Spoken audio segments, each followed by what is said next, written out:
Majority of what I used to do, AI is starting to do. One of the biggest complaints of any data analyst is they all hate data cleaning and data prep. And that's what AI is doing very well. So professions like software development, data science, analytics need to be the first to adopt AI into their workflow. Otherwise, we risk being obsolete. But that's not just limited to techie jobs, any job. In fact, one of the things that I'm really advocating is we need an all-of-labor approach to artificial intelligence. The builders are your classical techie occupations. We need to have more of them. No? They're the ones who are going to build the models, tweak the models, fine-tune the models. But we need more attention also on the users of the information, as the panel earlier said.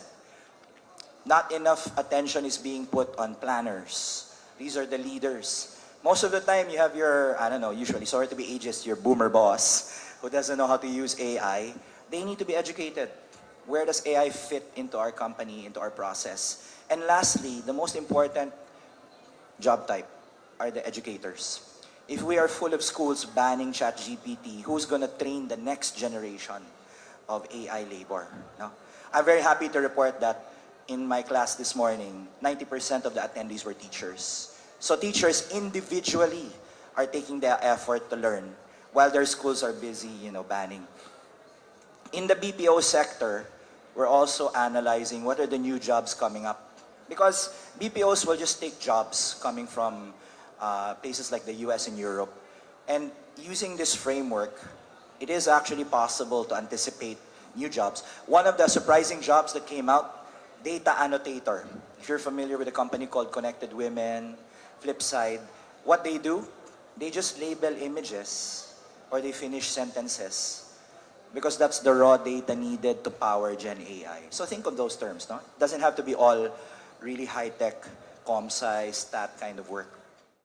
I feel that our approach to governance also needs to expand.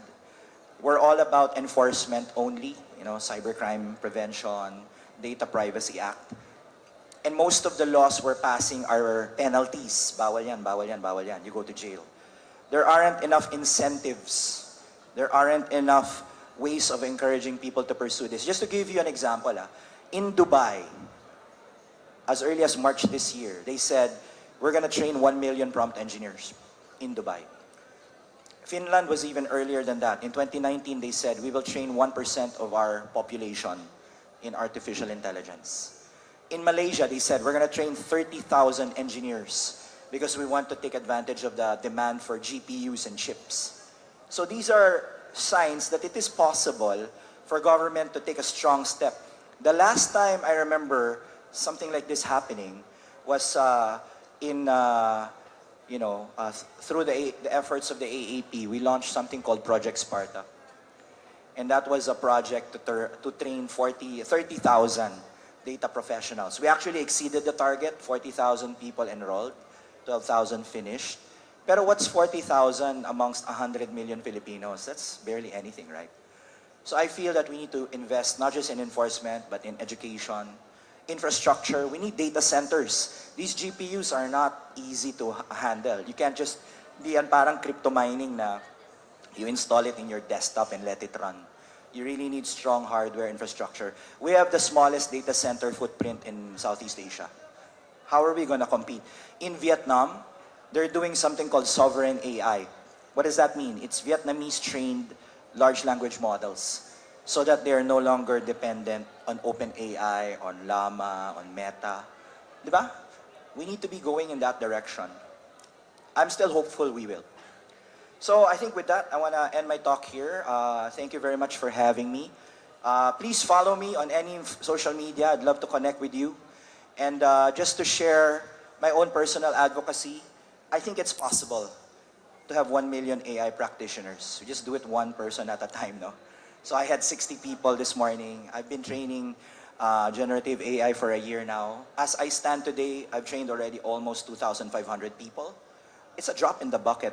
But what if everyone we trained another set of people who trains another set of people? I think if we all work together as a whole of nation approach, we can come back. Remember, we're #1 in the world in terms of interest. kulang na lang yung skills. Thank you very much.